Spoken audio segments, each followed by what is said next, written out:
औज़ुबिल्लाहि समीउल अलीम मिनश्शैतानिर रजीम बिस्मिल्लाहिर रहमानिर रहीम। सूरह हज के छठे रकू में अल्लाह फरमाते हैं कि तुमको मुशरिकीन मक्का से लड़ाई की इजाज़त दे दी गई है। ईमान वालों की पहचान यह है कि जब उनको इक़्तिदार मिलता है तो वो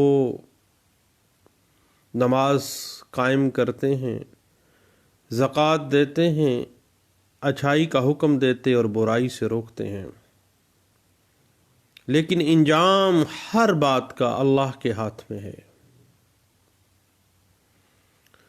फिर मुनकरीन का तज़किरा फरमाते हुए कहा गया कि उनका अंजाम तबाही है। फिर सूरह हज के 7वें रकू में अल्लाह फरमाते हैं कि ए नबी सल्लल्लाहु अलैहि वसल्लम, इनसे कहें कि मैं तो तुम्हें तुम्हारे आमाल के नतीजों से ख़बरदार करने वाला हूँ। जो यकीन करे, नेक काम करे, उसकी बख्शिश हो जाएगी और मुनकरीन का ठिकाना जहन्नम है। फिर फरमाया कि शैतान तो नबियों के पैगाम में शुबे डालने वाला है, लेकिन पुख्ता यकीन के साथ ईमान लाने वाले को अल्लाह सीधा रास्ता दिखाता है। लेकिन मुनकरीन सराते मुस्तकीम ना पा सकेंगे यहाँ तक कि क़यामत आ जाएगी। फिर इस दिन यकीन के साथ भलाइयाँ करने वाले जन्नतों में और मुनकरीन ज़िल्लत का इज़ाब देखेंगे। वाखिरु दावाना अनिल हम्दुलिल्लाहि रब्बिल आलमीन। साहिब CPC के मुख्तलिफ आस्पेक्ट्स पे बात करते हुए दोस्तों के साथ बात जा ठहरी order 1, rule 1 up to 13, parties to suits के हवाले से। ऑर्डर 1 CPC 1908 बुनियादी तौर पर एक दावे के अंदर joinder, miss joinder, non joinder से मुतल्का है। फ्रीकैन इन अफराद को कहा जाता है, पार्टीज टू द सूट वो अफराद हैं जिनके नाम मुकदमे के रिकॉर्ड में आते हैं। मदई है या मुद्दा अलैह है, वो उस अमर मुतनाज़िया से मुतल्लक कोई कंसर्निंग पार्टीज होती हैं।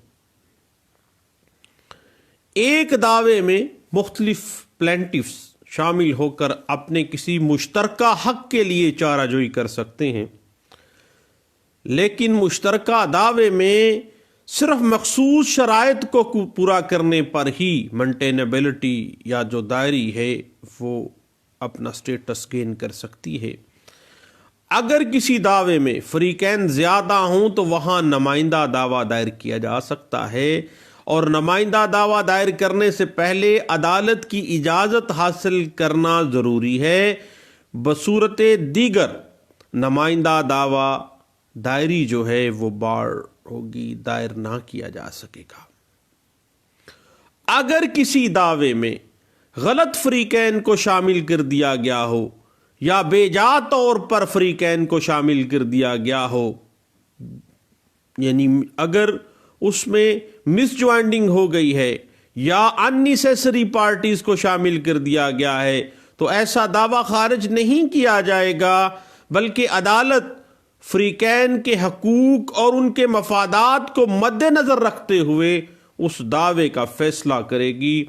यानी पार्टीज की ज्वाइनिंग, मिस ज्वाइनिंग या नॉन ज्वाइनिंग की वजह से अदालत दीवानी किसी किस्म का कोई दावा भी खारिज नहीं कर सकती।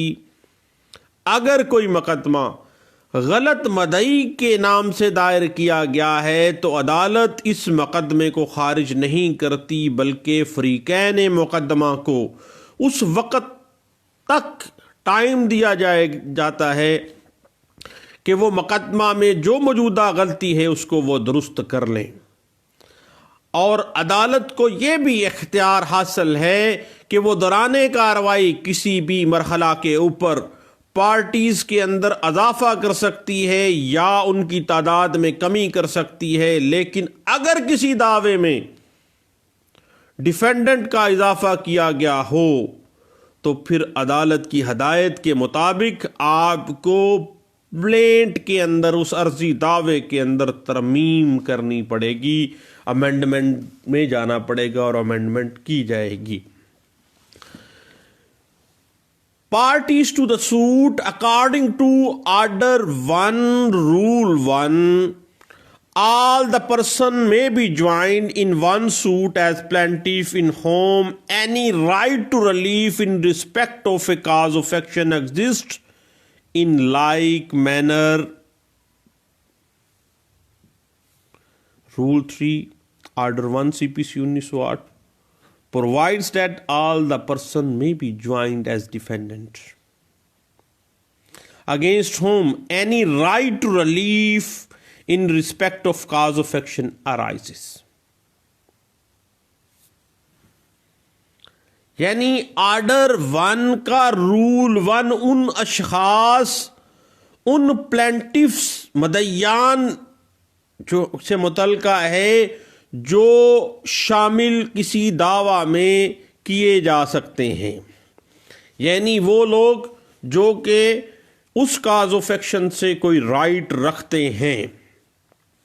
इस बात की interpretation 1982 CLC page 1234, 1993 CLC page 1606, PLD 1986 Lahore high court page 194, PLJ 1986 Lahore high court page 275, 1996 PLC supreme court page 134 और 1988 SCMR पेज 1311 में हमें मिलती है।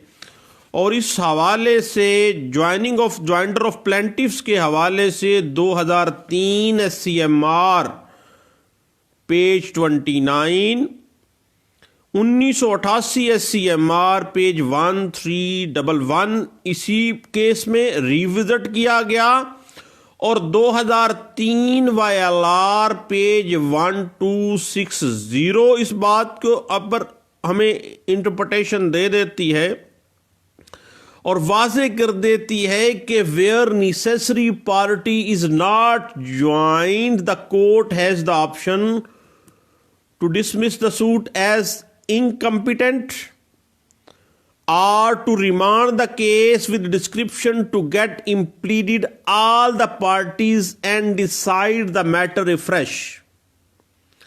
And court can implead party even without any application. Lacuna, if left, can be filled by the appellate court. Appellate court में जाके भी ये लकूना fill किया जा सकेगा। इस हवाले से 1985 SCMR page 79, 1995 law notes page 811, 1991 CLC page 1601, PLD 1990 supreme court page 1092, 2001 SCMR page 1680, 2006 CLC page 86, 1984 SCMR page 360 और 2011 SCMR page 1591, PLD 2009 Lahore high court page 140, 2010 YLR page 763, 2006 CLC page 814, 2006 CLC page 876, 2007 CLC page 160 और PLJ 2003 Lahore high court page 329 और 2012 MLD page 1707 और 2009 MLD page 461। जहां तक मामला joining of defendant में फाल गिर जाए तो 2001 PLC पेज 5, 1991 CLC नोट 94 और परफॉर्मा डिफेंडेंट का जहां तक मसला बन जाता है पार्टीज टू द सूट के ऊपर, तो उसमें जो बुनियादी लॉ आपको मिलेगा वो PLD 1956 Lahore high court page 242 में आपको मिलेगा। और ये बात परफॉर्मा डिफेंडेंट के हवाले से कहा गया कि parties can be impleaded as pro forma defendant और परफॉर्मा रिस्पोंडेंट एप्लीकेशंस के अंदर for variety of reasons, but no hard and fast rule can be laid down. Claim of plaintiff and performer defendant being indivisible, performer defendant are necessary parties to the suit or for that matter to revision। इस बात को 2001 YLR page 2762 में discuss किया गया। और याद रखिएगा, अगर मामला मज़ीद आप इस हवाले से कुछ देखना चाहें तो 2012 CLC page 1457, 2011 SCMR page 1591, 2000 SCMR page 134, 1988 SCMR page 1311 जो है इसी बात के ऊपर हमें काफ़ी हद तक इंटरप्रिटेशन प्रोवाइड कर देती है।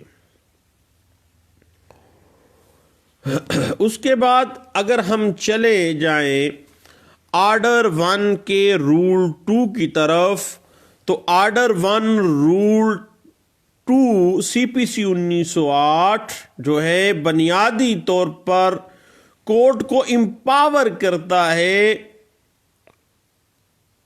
To order the separate trial where it appears to the court that any joinder of the plaintiff may embarrass or delay the trial of the suit। बात जहां पे वाज़ेह कर दी गई, द कोर्ट में put the plaintiff to their election or order separate trial or make such order as may deem fit. जाओ भाई, दायरा इख्तियार अदालत अलग तहकीकात की निस्बत जो है उसके हवाले से पावर ऑफ ट्रायल कोर्ट जो है वो डिटरमन कर दी गई ऑर्डर 1 रूल 2 के अंदर। इस बात की मजीद interpretation 1995 MLD page 244, PLD 1984 Karachi high court page 216 और 2002 CLC पेज 1875 इस बात पे हमें वाज़ेह कर देती है और मल्टीफेरियसनेस ऑफ सूट्स को वाज़ेह कर देती है कि rule 2 of order 1 CPC 1908 basically AIIMS at to check the multifariousness to the joinder of parties and cause of action। Basically, it provides where it appears to the court that any joinder of the plaintiff may embarrass or delay the trial of the suit. The court may put the plaintiff to their election or order separate trial and make such other order as may deem fit। अलहदा तहकीकात की निस्बत separate trial का order जो है वो court को empower कर दिया गया कि वो करे। उसके बाद ऑर्डर 1 रूल 3 जो है वो वाज़ेह कर देती है कि who may be joined as defendant. हर वो शख्स जिसके खिलाफ किसी को दाद रसी मतलूब होगी that will be joined as defendant। इस बात की मजीद interpretation 1984 CLC page 564, 1995 CLC page 1761 में, 1995 MLD page 244, PLD 2004 Peshawar high court page 155, 1990 MLD page 2252, 1992 CLC page 303। और अगर parties are not impleaded as defendant, order 1 rule 3, इस हवाले से अगर आप इंटरप्रिटेशन देखना चाहें तो 1989 MLD page 2192, 2003 YLR page 1224, PLJ 2003 Lahore high court page 96, 2003 YLR page 87, और joinder of defendant same cause of action के हवाले से अगर उनसे दादरसी मतलूब है तो क्या ऑर्डर 3 रूल 1 जो है, ऑर्डर 1 रूल 3 जो है वो किस तरह से हमें इस बात की इंटरप्रिटेशन देगा।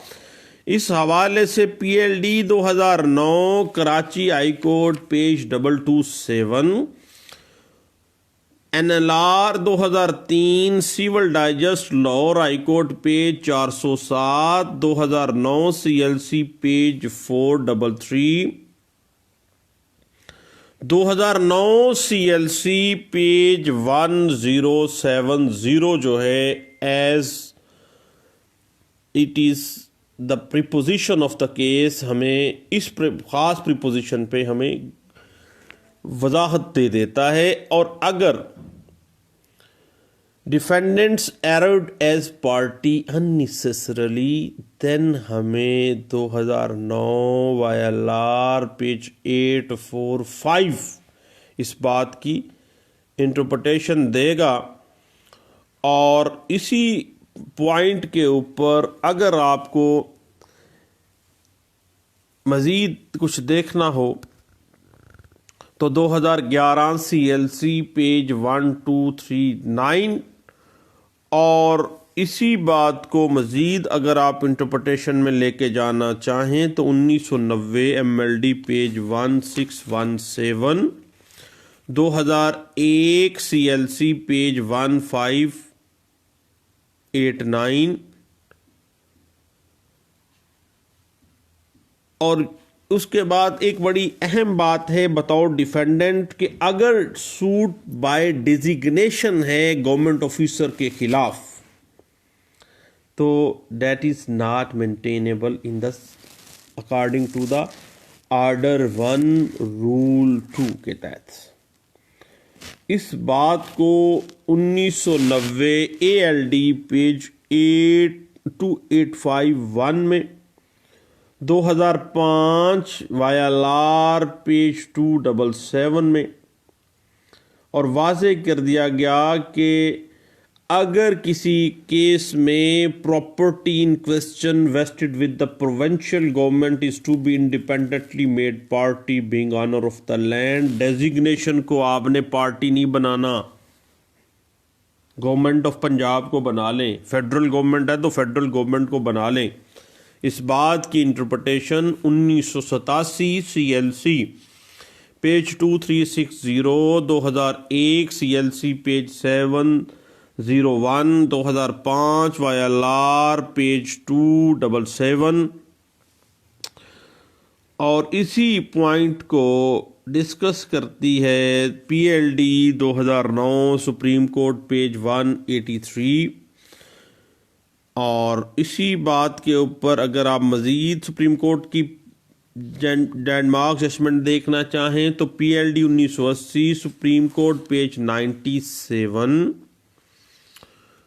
और 2001 UC page 781, 2013 SCMR page 464, 2014 CLC page 167,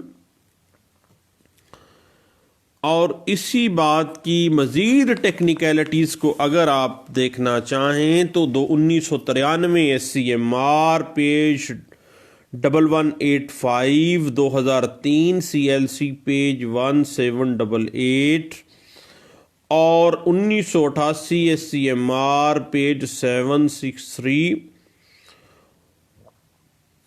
और इसी बात को 2012 CLC पेज 918। अगर इस बात को मज़ीद आप इंटरप्रिटेशन में देखना चाहें और उसकी टेक्निकलिटीज़ पे कुछ बात मज़ीद करना चाहें तो 2013 CLD पेज 1718 और 2013 YLR पेज 1436 जो है वो इस बात में वजाहत दे देती है कि डिफेंडेंट को एज ए ज्वाइंडर जब भी रखा जाएगा तो देखा जाएगा कि क्या इसके खिलाफ कौन सी दादरसी प्लेंटिफ को मतलूब है। और PLD 2003 Lahore page 615, 2014 YLR page 444, 2013 SCMR page 464, 2012 CLC page 918 और 2014 CLC पेज 167 जो है वो इसी बात को बड़े अच्छे अंदाज से इंटरप्रेट कर देती है। उसके बाद ऑर्डर 1 का रूल 4 कहता है कि कोर्ट में गिव जजमेंट फॉर और अगेंस्ट वन और मोर ऑफ ज्वाइंट पार्टीज। किसी अमेंडमेंट के बगैर भी फैसला जो है कोर्ट करने की इम्पावर है।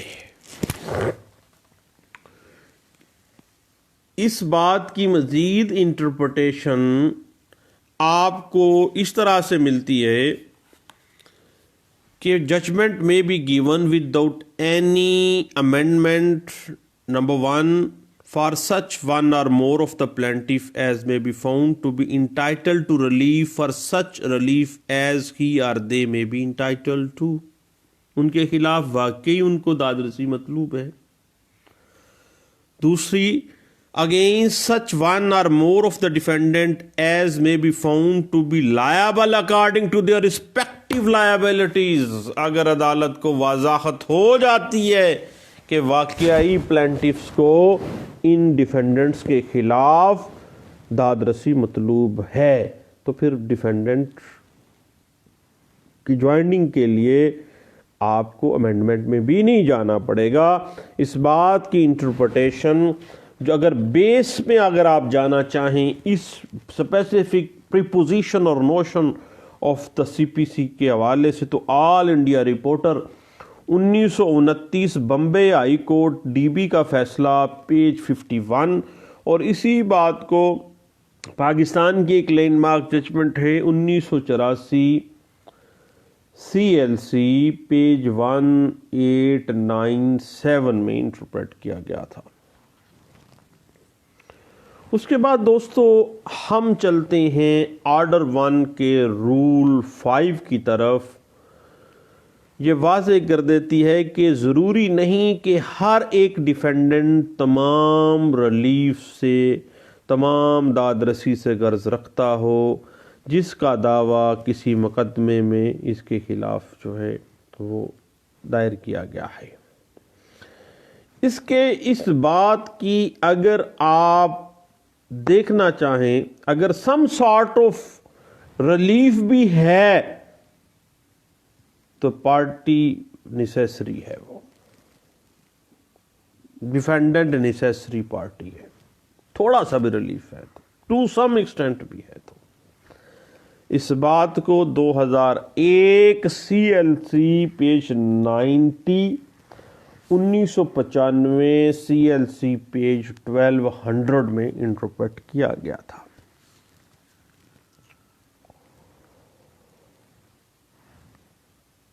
उसके बाद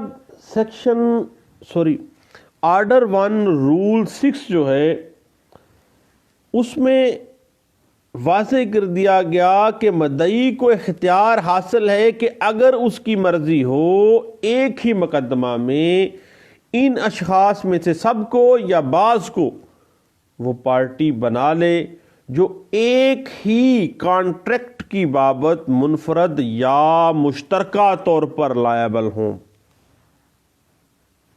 अब इसके अंदर वो लोग भी शामिल किए जा सकते हैं जो बिल ऑफ एक्सचेंज, हुंडी या प्रेविसरी नोट के हवाले से भी फ्री कहने मुकदमा बन सकते हैं।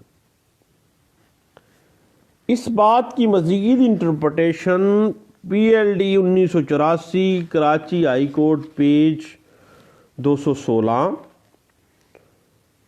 PLD 1987 Karachi high court page 139 और PLD 1984 Karachi high court page 214 जो है हमें इस बात को इंटरप्रेट कर देती है।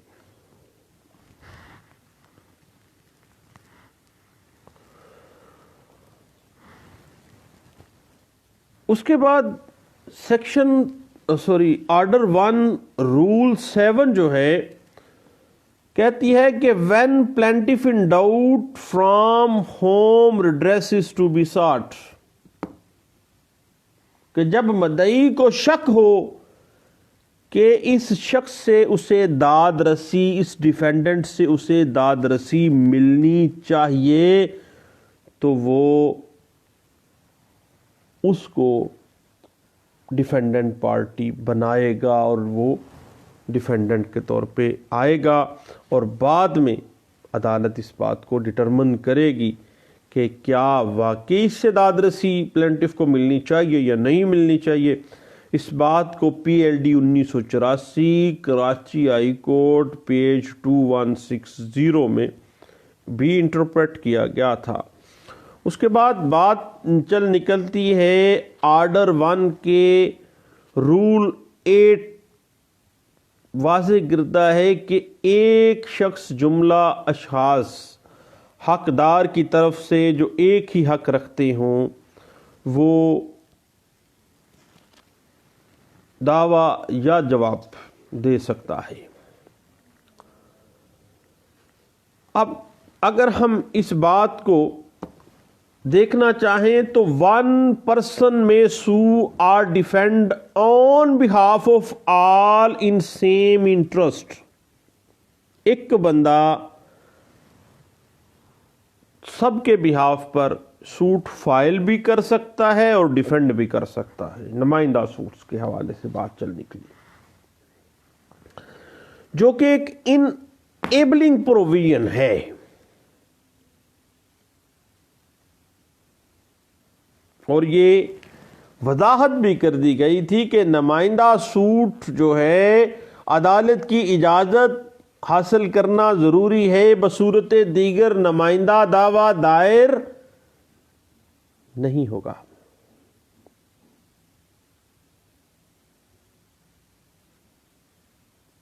इस बात की interpretation 1983 SCMR page 587, 1998 CLC page 33,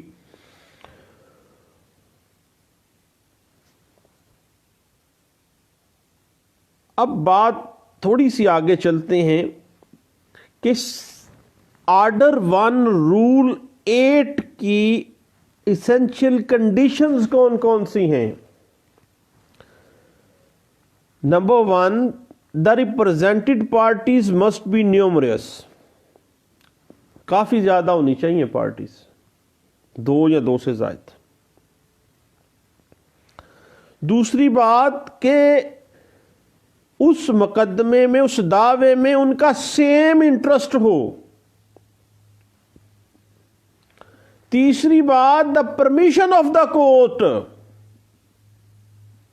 application अदालत में देनी है और अदालत से परमिशन बाकायदा लेनी है।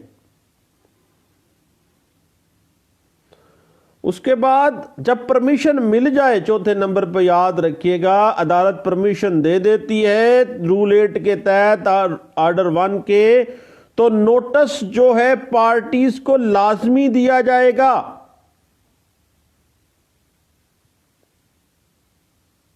Parties sought to the representative in the suit. जो पार्टीज रिप्रेजेंटेटिव हैं, जिनको वो रिप्रेजेंट करना है, उनको एक दफा नोटिस लाजमी दिया जाएगा। ये 4 कंडीशंस जो हैं ये मैंडेटरी हैं, और इस कंडीशंस के ऊपर बुनियादी जो रूल इस्टेब्लिश किया गया 1995 CLC पेज 846 जो है वो इस हवाले से हमें इस बात की इंटरप्रिटेशन दे देता है। और इस पे PLD 1982 supreme court page 120, 1989 MLD page 4250 और 2010 CLC page 1402, 1998 SCMR page 2197, 2010 CLC page 658 और 1998 MLD पेज 1726 और 2010 MLD पेज 1861, 1991 SCMR पेज 2056। और इसी बात को अगर हम मज़ीद खंगालना चाहें तो मेरे दोस्तों 1999 CLC पेज 66 भी इसी बात को इंटरप्रिटेशन दे देती है हमें। और question of law can be raised, dealt with and decided even at a revisional stage according related with order 1 rule 8 नुमाइंदा सूट्स के हवाले से। रिविजनल स्टेज पे भी ये बात जो है वो डिसाइड हुई थी, और इस बात को 2003 YLR पेज 690 में इंटरप्रेट किया गया था।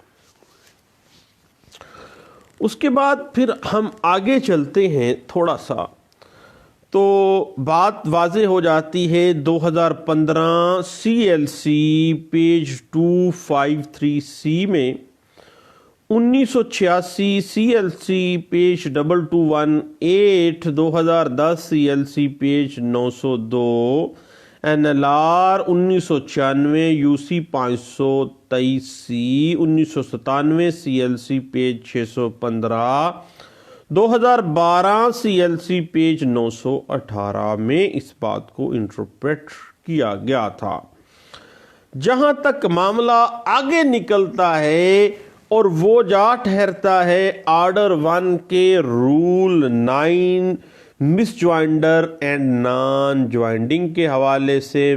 Miss joinder and non joinder के हवाले से बात यही आ जाती है कि अगर किसी दावे में गलत फ्रीकैन को शामिल कर दिया गया हो या मिस ज्वाइन हो गया है, तो फ्रीकैन ऐसा दावा अगर हो चुका है मिस ज्वाइंडिंग के साथ या मिस ज्वाइंडिंग या नॉन ज्वाइंडिंग के साथ, तो फिर ऐसे दावे को खारिज नहीं किया जाएगा, बल्कि अदालत फ्रीकैन के हकूक और उनके मफादात को मद्देनज़र रखते हुए उस दावे का फैसला करेगी। यानी कोई दावा सिर्फ और सिर्फ मिस ज्वाइंडर और नॉन ज्वाइंडर की बिना पर खारिज नहीं किया जाएगा। इस हवाले से 2003 MLD page 1612, 1990 MLD page 309, 2010 MLD page 1787, 2006 MLD page 1965, 2011 SCMR page 1460, 2000 YLR page 485, 2000 CLC page 4, 2001 CLC page 1661 और 1993 SCMR पेज 2149, 2007 YLR पेज 2327, 1986 वाज़ेह कर देती है कि non joinder of necessary party अगर मैटर इशू रेज हो गया है तो 1986 SCMR पेज 680, 1987 MLD पेज 15 जो है वो हमें वाज़ेह कर देती है। और 2013 CLC page 135, PLJ 2011 supreme court page 27, PLD 2002 supreme court page 615 और 2001 MLD पेज 1765 और 1998 SCMR पेज 2020 और 2000 YLR page 1918, 2012 YLR page 1682, 2013 CLC page 97 और 1987 CLC पेज 542। और मिस ज्वाइंटिंग के हवाले से अगर आप मज़ीद देखना चाहें तो 1986 CLC पेज 2987 हमें गाइडलाइंस फ्राहम करती है और 1991 CLC पेज 1801 हमें इस बात पे इंटरप्रिटेशन दे देती है और 1991 CLC पेज 1801, 1988 MLD पेज 113। और इसी बात को अगर हम मज़ीद देखना चाहें तो 1993 CLC पेज 1606 और PLD 2009 supreme court of Pakistan page 183 जो है वो इस बात पे हमें बड़े अच्छे अंदाज से miss joinder and non joinder issues के ऊपर हर इशू जो है वो बड़े अच्छे अंदाज से वजाहत दे देता है। और 2013 CLC पेज 97 और 1995 SCMR पेज 229 और 1981 CLC पेज 462 जो है वो हमें इसी बात के ऊपर बड़े अच्छे अंदाज से इंटरप्रिटेशन दे देता है। उसके बाद बात आगे निकलती है ऑर्डर 1 के रूल 10 यानी जिसको हम 110 कहा जाता है, ज्वाइनिंग ऑफ द पार्टीज। अगर कोई मुकदमा गलत मदई के नाम से दायर किया गया हो तो अदालत उस मुकदमे को खारिज नहीं करती बल्कि फरीकैन को वक़्त दिया जाता है कि वो मुकदमे में मौजूदा गलती को दुरुस्त कर लें। और अदालत को ये इख्तियार हासिल है कि दौराने कार्रवाई किसी भी मरहले पर फरीकैन में अजाफा कर सकती है या उनकी तादाद में कमी कर सकती है। लेकिन आगे एक बड़ी अहम बात है, अगर किसी दावे में डिफेंडेंट का अजाफा किया गया हो देन तो अर्जी दावा अमेंडमेंट में जाएगा, तरमीम की जानी चाहिए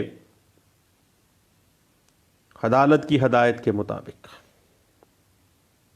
नेचर ऑफ सूट चेंज नहीं होगी। बात थोड़ी सी खुश्क है लेकिन बात है बड़ी इंटरेस्टिंग। एक छोटी सी बात में इतने बड़ी बड़ी किताबें 110 पे हमने देखी और इंडियन ऑथर्स ने तो कमाल कर दिया इस पे, एक छोटे से नुक्ते पे। अब हम पाकिस्तानी केस लॉस पर्सपेक्टिव में चूंकि चल रहे हैं तो मैं आपको मशवरा दूंगा बीइंग एक नालायक से तालिब इल्म के कि आप 2011 MLD पेज 1368 पे रिलाय कीजिएगा 110 में, और नेसेसरी प्रॉपर पार्टी के हवाले से 2013 SCMR page 602, 2011 SCMR page 1591, 2013 CLC 1 page है 135, 2009 की एक लैंडमार्क जजमेंट है PLD 2009 Lahore high court page 140, 2010 YLR page 763, 2006 CLC page 876, 2014 CLC page 261, PLD 2002 supreme court page 615, 2014 CLC page 758 और 2014 CLC page 561, 2012 CLC page 1477, 2013 CLC page 135। और इसी बात के ऊपर मज़ीद अगर आप देखना चाहें तो 2013 CLD पेज 613 और 2009 SCMR पेज 74। और इसी बात के ऊपर मज़ीद अगर आप कुछ 110 को इंटरप्रिटेशन में जाना चाहें तो PLD 1988 supreme court of Pakistan page 259 को देखिएगा, 2003 SCMR पेज 1202, 2000 SCMR पेज 59 और 2004 YLR पेज 1019, 2010 MLD पेज 1003। और इसी बात को PLD 2009 supreme court page 183, 2010 CLC page 273, 2012 MLD page 1424, 2013 CLD page 66,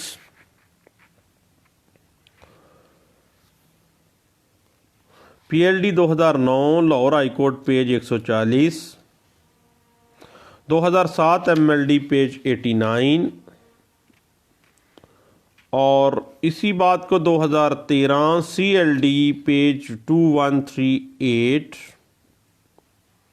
बुनियाद इसकी मिलती है 1983 SCMR पेज 584 से, और PLD 2011 Karachi high court page 132 जो है वो इस बात को रिविजिट कर देती है, और 1996 SCMR पेज 781 और PLD 1992 सुप्रीम कोर्ट पेज 590 पर रिलाई करती है।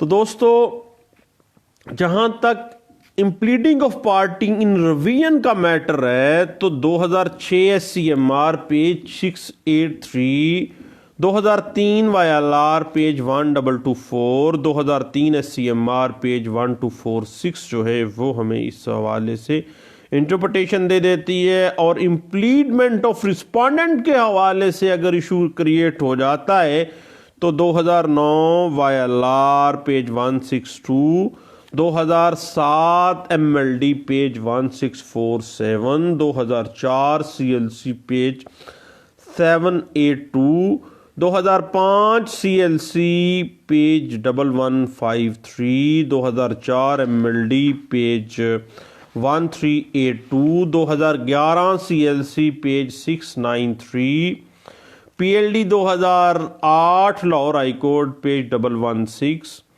PLJ 2011 supreme court of Pakistan page 27, 2013 CLC page 135, 2011 SCMR page 1591 misjoinder and non joinder of parties को खुल के हर चीज़ बता देती है।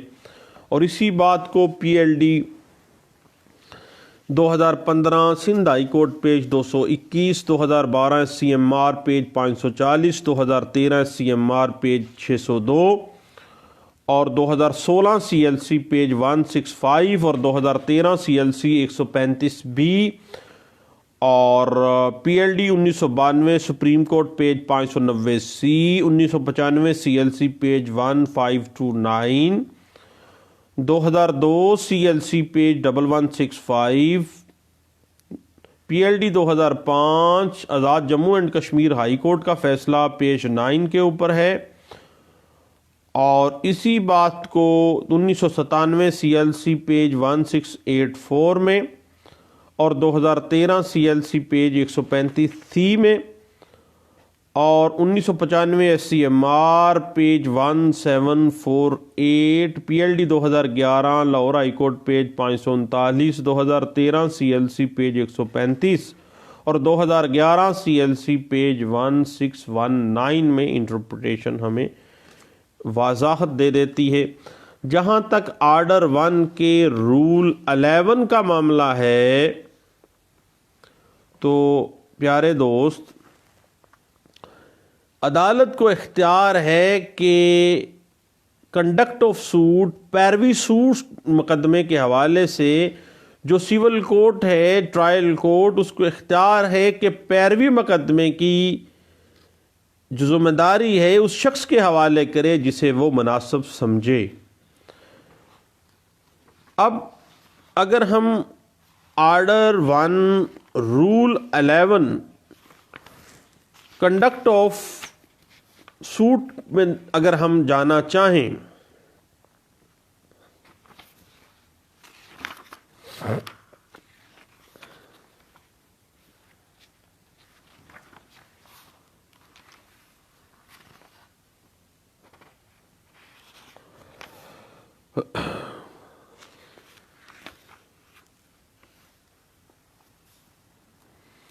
तो कोर्ट में give the conduct of the suit to such person as it deems proper, जिसको वो प्रॉपर समझती है। The court has power to transpose a defendant as plaintiff and give him the conduct of suit. बात कहीं से कहीं भी चली जाती है, वो डिफेंडेंट को भी एज प्लेंटिफ ट्रांसपोज कर जाती है। ऑर्डर 1 रूल 11 के तहत इस चीज़ की बुनियाद पे अगर आप जाना चाहें तो आपको all India reporter 1921 Madras high court page 124 और all India reporter 1928 Calcutta high court page 143 इस हवाले से वजाहत दे देती है। उसके बाद ऑर्डर 1 का रूल 12 जो है वो appearance of one of the several plaintiffs or defendants for others, एक दूसरे के हवाले से इजाज़त के साथ, दूसरों की इजाज़त के साथ वो हाज़िर होकर सवाल जवाब भी और पैरवी भी कर सकते हैं। एक दूसरे को वो इजाज़त दे के बतौर डिफेंडेंट भी एक दूसरे की तरफ से पेश हो सकते हैं। इजाज़त जो है वो तहरीरी हो सकती है और इजाज़त देने वाले के दस्तखत होंगे कि भाई मेरे बिहाफ पे फ़लाँ जो मेरा डिफेंडेंट भाई है या फ़लाँ अगर मैं प्लेंटिफ हूँ तो मेरे साथ और भी प्लेंटिफ हैं तो वो उसको मैं तहरीरी इजाज़त दे सकता हूँ। तो इस हवाले से 2010 CLC पेज 191 जो है वो हमें इंटरप्रिटेशन हमें इस बात की दे देती है। उसके बाद ऑर्डर 1 के रूल 13 को अगर हम देखें तो उज़रदारी, objections as to non joinder or misjoinder, यानी उज़रदारी भी दी जा सकती है नॉन ज्वाइंडर की बुनियाद पर या miss joinder of the parties की बुनियाद पर। इस बात की मज़ीद इंटरप्रटेशन 1991 CLC पेज 784,